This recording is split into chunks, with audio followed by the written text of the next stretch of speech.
ആണ്. അപ്പോൾ ഇനിയൊരു എന്താ പറയുക, ബിസിനസ് സൗഹൃദ സംസ്ഥാനമായി കേരളം മാറിക്കൊണ്ടിരിക്കുകയാണെന്ന് പറയുന്നു. അതനുസരിച്ചുള്ള ഒരു അവെയർനെസ് കുട്ടികളിലേക്ക് ഉണ്ടാകണമെന്ന് ഉം. പറയുന്നു. ഈ മാറ്റം വരുമെന്ന് വളരെ പോസിറ്റീവായി, വളരെ അടുത്ത ഒരു 10 വർഷത്തിൽ അല്ലെങ്കിൽ 20 വർഷത്തിൽ ഈ മാറ്റങ്ങൾ വളരെ പ്രോഗ്രസീവായി, വളരെ പോസിറ്റീവായി ഇവിടെ കാണാൻ പറ്റുമെന്ന് സാറിന് കോൺഫിഡൻസ് ഉണ്ടോ? 100%. ആണ്. 100%. കാരണം വേറൊന്നും കൊണ്ടല്ല ഞാനത് പറയുന്നത്. ഉം.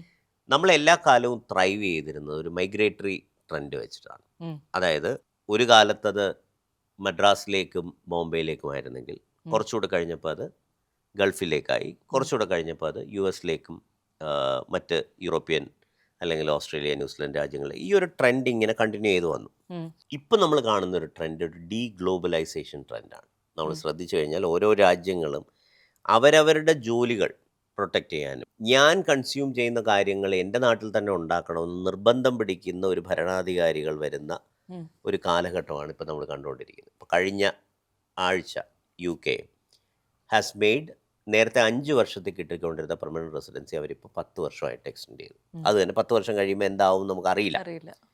സോ യു കെ റിഫോംസ് എന്ന് പറഞ്ഞിട്ട് ഒരു പുതിയ സാധനം അവർ ഇൻട്രൊഡ്യൂസ് ചെയ്തു. കാനഡയിൽ ഇതേ പ്രശ്നങ്ങൾ നമ്മൾ നടക്കുന്നത് കണ്ടിട്ടുണ്ട്. U S post Trump already. സെനാരിയോയിൽ അത് ഭയങ്കര സ്ട്രിക്റ്റ് ആയിട്ട് അവർ അതിനെ കൊണ്ടുവന്നു.